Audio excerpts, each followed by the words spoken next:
یادەوەریەکان. ئەگەر پرسەکە نیشتیمان بێت، زانست لاوەکیە. نووسینی ئیسماعیل بێشکچی. وەرگێڕانی لە تورکیەوە محەممەد عیزەدین. چاپی دووەمی ئەم بەرهەمە لەلایەن دەزگای فامەوە ئەنجام دراوە. خوێندنەوە و بەدەنگیکردن دەزگای میدیایی هاوڵاتی.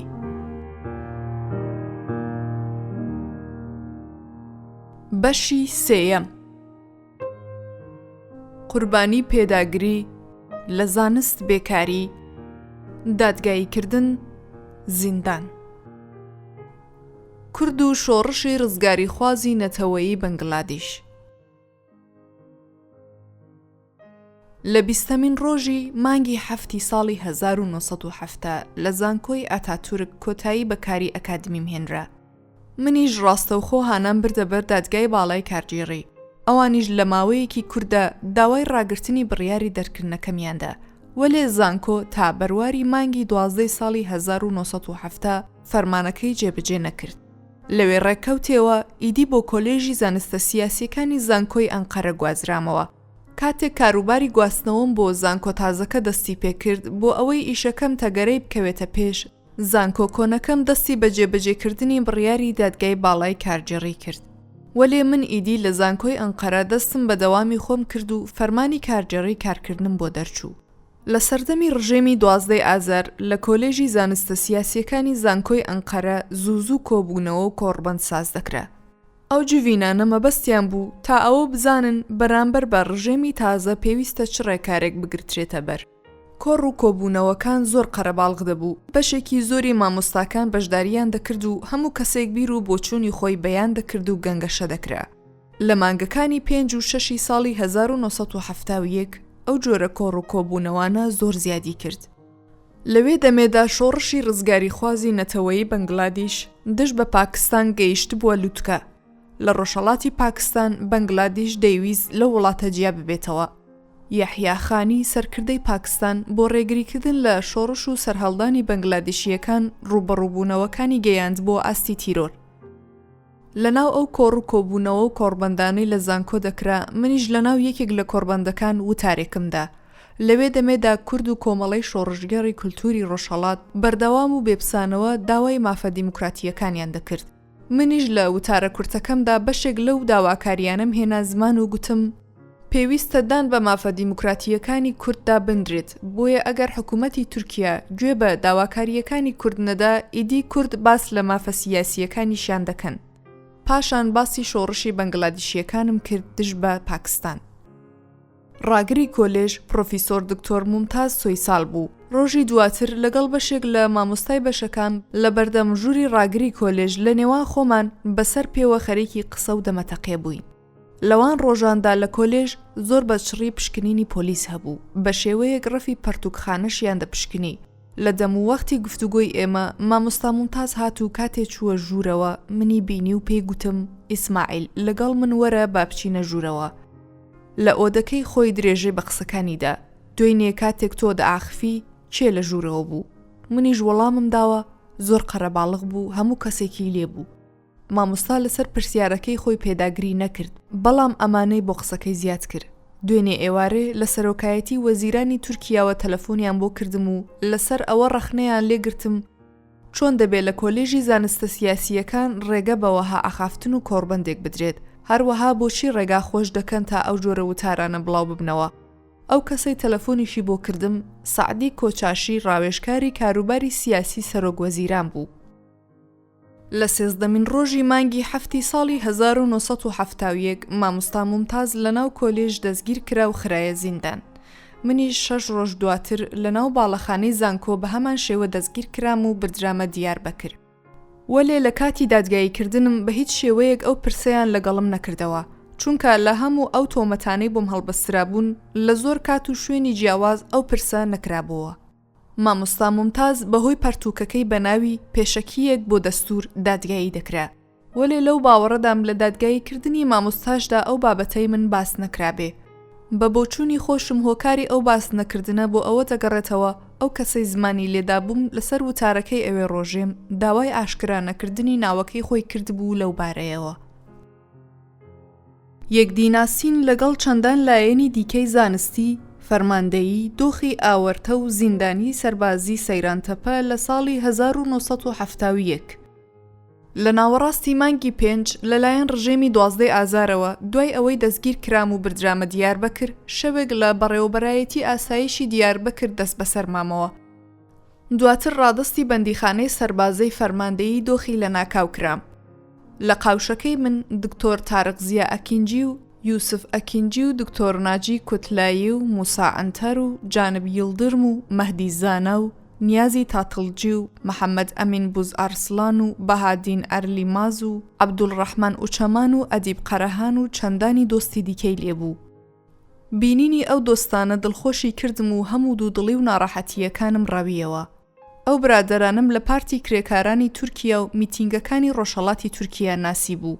لەوێ باسی ئەوەیان بۆ کردم چەند ڕۆژێک پێشتریش هەریەکە لە یومن و بوداک و عەلی بەی کۆیل و ئیبراهیم گوچلو و ممتاز کۆتان و ئیحسان ئاکسۆیی و عیسا گەجیت و تەحسین ئەکجینی و سلێمان کوتایی و ئیبراهیم کوتلایی و زولکفر بیلگن و چەندانی دیکە لە قاوشی دەست بەسەریەوە بۆ ئێرەیان هێناون.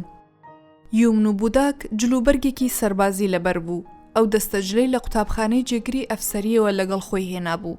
هەردووکمان سەرەتا لە دادگای ناو شوڕای دیاربەکر، دواتریش دۆسیەکانمان بۆ دادگای سەربازی فەرماندەیی لە ناکاو گوازرایەوە.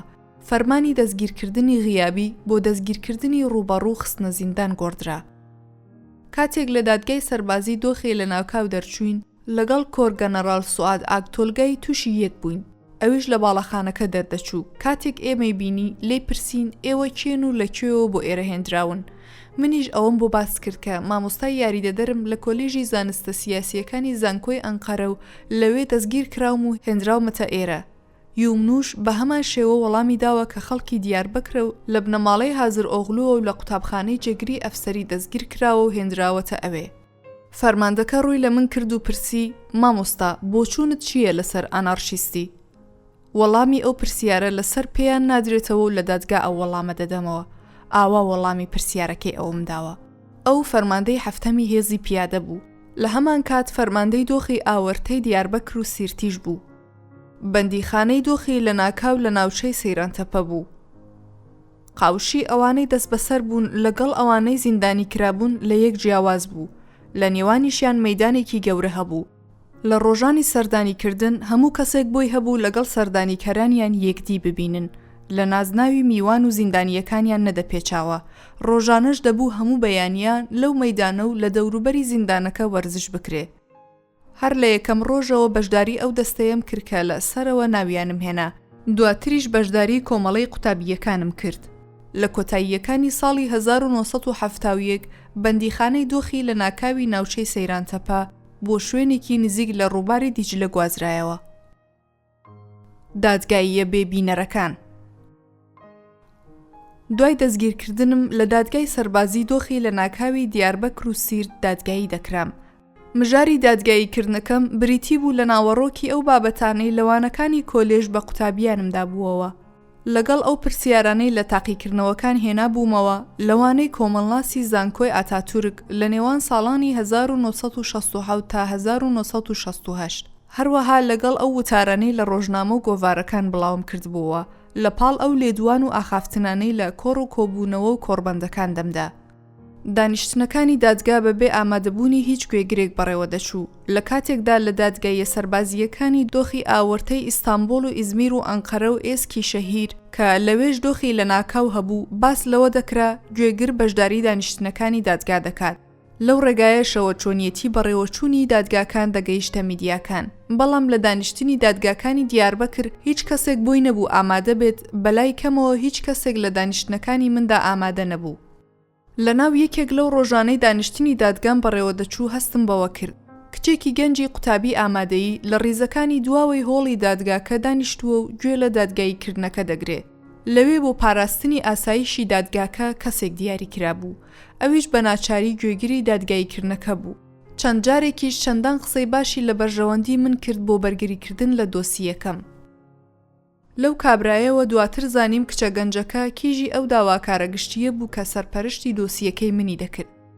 دوای دانیشتنی دادگا لەگەڵ باوکی بووبووە دەمەقاڵەیان و پێی گوتبوو ئەو شتانەی بێشکچی باسی دەکات ڕاست و حەقە، چونکە ئێوە بە نکۆڵیکردن لە بوونی کورد و زمانەکەی ناحەقی دەکەن. منیش لە قوتابخانە برادەری کوردم هەیە، کاتێک دەپەیون هیچ شتێکیان لێ تێناگەم، بۆیە بەدڵنیاییەوە زمانێک هەیە بە ناوی زمانی کوردی. لە دوای بوویەرەکە ئیدی ڕێگا بە هیچ کەسێکی دیکە نەدرا تا بەشداری دانیشتنەکانی دادگا بکات، تەنیا چەند پارێزەرێک نەبێ. لەوێ دەمێدا لەگەڵ مەهدیزانە لە یەک قاوش دەماینەوە. ئەو لەسەر دۆسیەی کۆمەڵەی شۆڕژگەڕی کولتوری ڕۆژهەڵات دادگایی دەکرا. ڕۆژێک لەگەڵ کاک مەهدی باسی ئەوەم کرد، هیچ کەسێک نایەت بەشداری دانیشتنەکانی دادگاییکردنەکەم بکات، بەڵام ئەوەم بە توندی پێگوت. لە وەڵامدا گوتی بە شاگردەکەم دەڵێم ئەو جارە لەگەڵ برادەرەکانی بێن و بەشداری دانیشتنەکانی دادگاییکردنەکەت بکەن.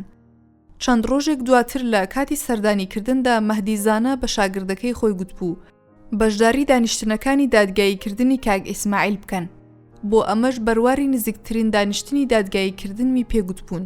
مستەفا ئاری شاگردی مەهدیزانە و وەستانیازی ئەوسا تەمەنی 15 ساڵ بوو. مستەفا ئاری بۆ بەشداریکردن لە دانیشتنی دادگا هاتبوو، بەڵام سەرەتا دەبوو ئاسایشی بەردەرگا ڕێگای بدەن بێتە ژوورەوە. یەکێک لە سەربازەکانی پرسگە پرسیاری ئەوەی لێکرد بوو بۆچی هاتوویەتە ئێرە. ئەویش لە وەڵامدا گوتبووی بەشداری دانیشتنی دادگایی ئیسماعیل بێشکچی دەکەم. بەڵام سەربازەکە بەو وەڵامە زۆر پەس دەبێ. ئیسماعیل بێشکچی چی تۆیە؟ ئاوا وەڵامی شاگردەکەی مەهدیزانایدا بووە. وەلێ مستەفا ئاری بەبێ ئەوەی خۆی سەغڵەت بکات دەڵێ ئیسماعیل بێشکچی کوڕی خاڵتکی منە. بەڵام سەربازەکە زیاتر دەهری دەبێ و لێی دەخورتەوە هەتی و تۆ خەڵکی بیسمیلی و بێشکچیش خەڵکی چۆڕوومە، بەستێم ناگەیەنی ئیسماعیل چۆن دەبێتە کوڕی پوری تۆ. سەربازەکەی بەردەرگا بەو شێوەیە بەردەوام دەبێت لەسەر ئاخافتنەکەی لەو ناوە سکتر بەو لەبەر چاوم مەمێنە، جارێکی دیکەش نەیەوە بەو ناوەدا، چونکە ئەگەر لێرە بتبینمەوە پێچکت دەشکێن و ئەو کە لە سەرت دەتەقێنم. بەو شێوەیە هەڕەشە لە مستەفا ئاری دەکا و ناهێڵێ بێتە ژوورەوە. مستەفا ئاری لە دیداری داهاتووی خۆی ڕووداوەکە بە مەهدیزانە دەڵێ و ئەویش بۆ منی جێڕایەوە. لەوێ سەردەمێدا دانیشتنەکانی دادگا بەوێ شێوەیە بەبێ ئامادەبوونی هیچ کەسێک بەڕێوە دەچوو، بۆیە هیچ وردەکاریەک نەدەگەیشتە دەستی میدیاکان. تەنیا بەرواری دەستپێکردن و کۆتایی هاتن و ئەنجامەکانی دادگا لەلایەن فەرماندەیی دۆخی لە ناکاو بڵاو دەکرایەوە. ڕۆژ هات و ڕۆی ساڵی 2018 کاتێک لە پێشانگای پەرتووک لە دیاربەکر لەگەڵ بەشێک لە خوێنەران خەریکی دەمەتەقێ بووین، باسی ئەو ڕووداوە و ڕژێمی 12 ئازارم بۆ دەکردن. ڕۆژی دواتر لەو شوێنەی بۆ ئێمە دیاری کرابوو لە پێشانگاکە پیاوێک هاتە لامان. لەگەڵ خۆشی چەند منداڵێکی هێنا بوو، هەندێکیان زۆر بچووکیش بوون. کابرا لێم نزیک بۆ و هاتە لام و گوتی کاک ئیسماعیل، من ئەو شاگردم کە دوێنێ تۆ باست کرد، شاگردی مەهدیزانە و وەستانیازی. ئەو ساتە منم 15 ساڵان بوو، ئێستاش ڕێک 6 ساڵم تەواو کردووە. نەهاشی لەگەڵدا بێ هەر کاری بەرگدووری دەکەم و ئەو منداڵانەی دەشیان بینی ڕۆڵەونەوەی منن. مەهدیزانەش لە پەرتووکی زەلال باسی هەمان چیرۆک و بەسەرهات دەکات. زانست و سیخوڕەکان، سیخوڕە گەواهی دەرەکان، پرۆفیسۆر و پرۆفیسۆری یاریدەدەر و مامۆستا یاریدەدەرە نیشتیمان پەروەرەکان. وەک لە بەشەکانی سەرەوە ئاماژەم پێکرد، یەکێک لەو تۆمەتانەی لەلایەن داواکاری گشتیوە خراپبووە پاڵم بابەتەکانی وانەگوتنەوەم بوو. بۆ ئەمەش وەک سەرچاوەیەکی تاوانبارکردنم دەفتەری ئەو قوتابیانەی لەوانەکانم تێبینیەکانی خۆیان تۆمار کردبوو، لەگەڵ ئەو نووسین و پەرتوکانەی سوودم لێوەرگرتن بۆ دەرزگوتنەوە خراپبووە ناو دۆسیەکەمەوە.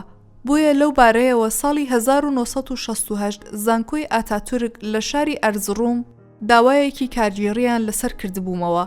دوای ئەوەی لێکۆڵینەوەکەش کۆتایی هات و بڕیاری پێدەرچوو، لە 20مین ڕۆژی مانگی هەفتی ساڵی 1970 لە زانکۆ بە فەرمی بڕیاری دەرکردنم دەرچوو.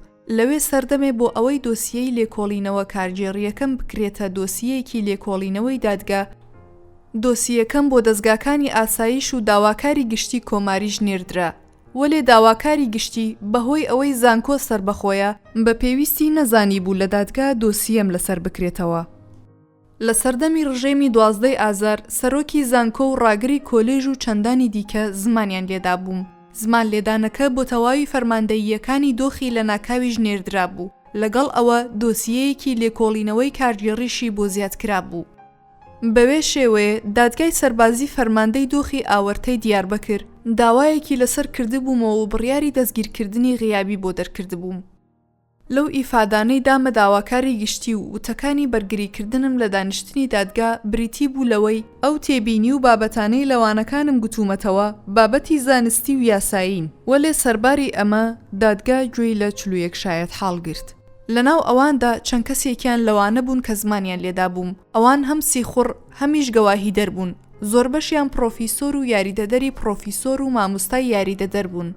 لەناو شایەت حاڵەکان قوتابیش هەبوو. لە کاتێکدا لەو دۆسیەیەدا پێویست بەوە نەبوو گوێ لە هیچ کەسێک بگیردرێت، چونکە ئەو بابەتانەی پیشانیاندام کە لەوانەکان دەمگوتەوە لەگەڵ ئەو پەرتوکانەی وەکو سەرچاوە بەکارم دەهێنان لەلایەن منەوە قبول کرابوون، بۆیە گوێگرتن لە شایەت حاڵ لە کاتێکدا دەبوو ئەگەر من نکۆڵیم لە بابەت و وانەکانم کردبا، بەڵام بەتایبەتی سیخوڕە گەواهی دەرەکان بەو زیهنیەتە باسی بابەتی وانەکان و پرسیاری تاقیکردنەوەکان و دەفتەری تێبینی و پەرتوکەکانیان دەکردم، وەک ناپاک و نیشتیمان فرۆش و سیخوڕی دوژمن هەژماریان دەکردم. لە کاتێکدا خۆیان بە پارێزەری خاک و نیشتیمان و گەل دەناساند. سەرجەم ئەو زمان لێدان و شایەت حاڵانە لە پەرتووکی دۆسیەی ئیسماعیل بێشکچی لە ڕوانگەی بنەماکانی میتۆدی زانستی و سربەخۆیی زانکۆ و کۆمەڵگایەکی دیموکرات بوونیان هەیە، وەک چۆن لە پەرتوکەکانی دیکەش بە وردی باسم کردوون. ئەو پرۆفیسۆر و مامۆستا هاوکارە زمان لێدەر و شایەت حاڵانەی لەسەرەوە ناومهێنان دوای قسەکردنیان لە بەردەم دادوەر بووە هۆی ئەوەی ڕێگا بکەنەوە بۆ فراوانبوونی دادگاییکردنەکەم. لە ماوەی 2 ڕۆژدا لە دادگا گوێ لە سەرۆکی زانکۆ و 2 ڕاگر و 2 مامۆستای هاوکار گیرە. لە کاتێکدا لە دادگای سەربازی دۆخی لە ناکەو هیچ گوێگرێک ئامادەی دادگاییکردنەکە نەبوو، وەلێ 4 پارێزەری لێبوو. لەوانە هەریەک لە شەرەفەدین کایا و یوجەل ئونەن و وەیسی زەیدانلی ئۆغڵو و فکری یڵدزخان بوون. دواتر گولفەرتاشەریش چووە ناو ئەو دەستە 4 کەسیە.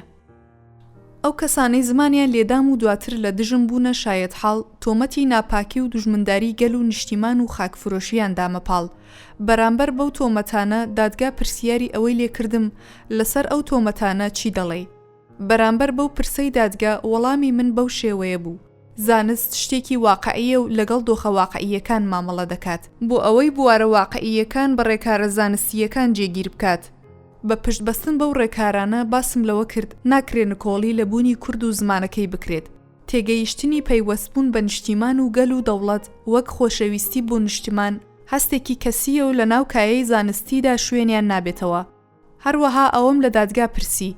دەمەوێت لەو پرۆفیسۆرانە بپرسم ئایا ئەوانەی زمانیان لێداوم چ لە زانست تێگەیشتون؟ وەک چۆن هەمان پرس لەلایەن پارێزەرەکانیشەوە بەرامبەر بە دادوەرهێنرایە زمان.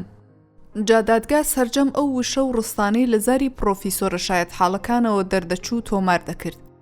وەلێ هیچ یەکێک لە پرس و داواکاریەکانی من و پارێزەرەکانم کە لە پرۆفیسۆرەکانمان دەکردن بە بیانووی ئەوەی پەیوەندی بە ناوەڕۆکی مژاری دادگاییکردنەکەەوە نییە تۆمار نەدەکرد. لەو بارەیەوە داواکاریەکەم پێشکەشی سەرۆکایەتی دادگا کرد تا ئەو پرسیارانەی ئێمەش تۆمار بکرێت. سەرۆکی زانکۆ منی بە بەرپرسیاری ئەو جوڵانەوانە دەزانی کە لە ئەرزڕۆم دەستی پێکرد بوو. جگە لە تێبینی وانەکان و ناوەڕۆکی دەرسەکان و پەرتوکەکانی خوێندن منی بە بەشداربووی ناو بوێرەکانیش دەناساند. دەست بۆ هەر بەردێکی ئەرزڕۆم ببەی بێشکچی لە ژێر دەردەچێ. سەرۆکی زانکۆ لە هەمبەر من ئاوای گوتبوو.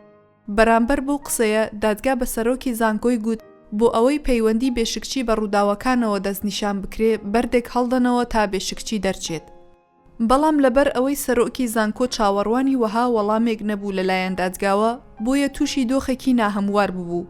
بەڵام بۆ ئەوەی بەسەر خۆی نەهێنێت گوتبووی باسی کورد و زمانی کوردی دەکات، ئیدی کەسێک ئەگەر باسی ئەو شتانە بکات چاوەڕێی هەموو خراپەیەکی لێ دەکرێ و دەستی لە هەموو ڕووداوێک دەبێت. پرۆفیسۆر زمان لێدەرەکانی دیکەش هەندێک قسەی وەک ئەوانەی سەرەوەیان بۆ دادگا کردبوو. منیش هەموو جارێ ئەوەم دووبات دەکردەوە کە زانست شتێکە مامەڵە لەگەڵ واقعی و ڕاستیەکان دەکات. کورد و زمانەکەشی شتێکی حاشا لێ نەکراوە و پێویست بە هیچ بەڵگەیەک ناکات بۆ دان پیانانی. جاتەنیا بۆ ئەوەی وەڵامی داواکاریەکەی من بدەنەوە یەکێک لە پرۆفیسۆرەکان سەبارەت بەو پرسیارەی من کە گوتبووم ئایا چی لە زانست تێگەیشتون لە وەڵامدا گوتبووی گەر پرسەکە بێتە سەر نیشتیمان و گەل و دەوڵەت زانست و مانست 5 پۆلی قەڵەب ناکەن و باسی عەدالەت و مەدالەت ناکرێ. ئەو وەڵامە ئەوەی بە ئاشکرا بەیان دەکرد کە بۆچوونی گشتی بەرامبەر زانست پێویستی بە لێپرسینەوە هەیە بۆ ئەوەی بتوانین بە شێوەیەکی تەندروست حەقیقەت شرۆڤە بکەین و بەلاڕێیدا نەبین. هەروەها دەبێت بزانین ئەو ڕێگرە بنچینەییانە چین کە دێنە بەردەممان، چونکە مانە و دەلالەتی بۆچوونی فەرمی بەو شێوەیە هاتە مەیدان. جا لە نێوان قەدەغەیی بیرکردنەوە و ئایدۆلۆژیای ڕەسمی پەیوەندیەکی زۆر گرنگ هەیە، لەبەر ئەوەی بۆچوونی فەرمی بڕیار لەسەر ئەوە دەدات کامە جۆری بیرکردنەوە دەبێ قەدەغە بکرێ. بۆیە لەوێ دەمێ بە دواوە وردبینیکردن و پەنجە خستنە سەر تێگەیشتن لە ئایدۆلۆژیای فەرمی بووە پرسێکی گرنگ بەلای منەوە. ئەو ڕوودا و بەسەرهاتانەی لە یەکەمین دادگاییکردنی مندا ڕوویاندا بووە هۆی ئەوەی گۆڕانکاری گەورە لە ژیانی مندا چێکات. بۆیە زۆر گرنگە سەرنجی ئەو جیاوازیانە بدەن کە لە نووسین و پەرتوکەکانی بەر لە ساڵی 1970 و دوای ئەو بەروارە و بە دیاریکراویش بڵاوکراوەکانی ناوەڕاستی هەفتاکان هەن، چونکە لەو بارەوە جیاوازیەکی زۆر هەست پێ دەکرێت. لێرە بە پێویستی دەزانم ڕووداوێک بنووسمەوە. لە 20مین ڕۆژی مانگی 3 ساڵی 1970 بۆ پرۆتیستۆی سەرۆکی زانکۆ کورسی فەرمی سەرۆکی زانکۆ لەلایەن قوتابیە ناڕازیەکانەوە سووتێندرا. بۆ گەیاندنی هەما مەبەستیش قوتابیەک ئاگری لە گیانی خۆی بەردابوو. ئەو قوتابیەی هەوڵی خۆسووتاندنیدا بوو لە کاتی ڕووداوەکە بە ترۆمبیلی مامۆستا ئینایەت بەرکمان گەیاندرا بووە نەخۆشخانە. جا لەبەر ئەو هۆکارە دۆسیەیەک لەسەر مامۆستا ئینایەت و ئەو قوتابیانە کرایەوە کە خوێندکارەکەیان گەیاند بووە بیمارستان. من دواتر زانیم مامۆستا ئینایەت شەوێک دەست بەسەر کرابوو ئەو بوویێرانە ڕوویاندا بوو. گەر بەرگری سیاسیانە نەکەن یاخود سیاسی. لە 19 حوزەیرانی ساڵی 1970 لە کۆلێژی زانستە سیاسیەکان دەستگیر کرام و بردرامە دیاربەکر. بڕیاری بەندکردنە غیابیەکەشم بۆ حکمی دادگا گۆڕا و ڕۆژی دواتر ڕاستەوخۆ بەندکرام. لە ناوەڕاستی مانگی 7 دکتۆر ئەرگین ئاتاسوو سەردانی کردم. من و ئەرگین ئاتاسوو لە نێوان ساڵانی 1969 1970 1970 لە سندیکای مامۆستا هاوکارەکانی زانکۆ بە یەکەوە کارمان کردبوو. ئەوم لە نزیکەوە دەناسی و بە هەواڵێکی چاکی خۆمدا دەنا. ئەویش لە کۆلێژی پزیشکی خەریکی خوێندم بوو. لە سەردانەکەیدا ئەرگین پێی گوتم ئیسماعیل، ئەگەر بەرگریەکی سیاسیانە نەکەی ئەو شوێنەی کاری لێ دەکەی پارێزەرێکی زۆر کارامەت بۆ دابین دەکات. بەڵام من پێشنیازەکەی ئەوم بە هەند وەرنەگرت. بۆیە ئەوەم بەخۆشی گوت وەلێ نەمپرسی ئایا مەبەستت لەو پێشنیازە کۆلێژی زانستە سیاسیەکانە یاخود مەبەستت سندیکایە کە ئەو پارێزەرم بۆ دابین دەکات. چەند ڕۆژێک دوای ئەوەی بردرامە دیاربەکر داواکارە گشتیە سەربازیەکە منی بانگهێشتی ئیفادەدان کرد.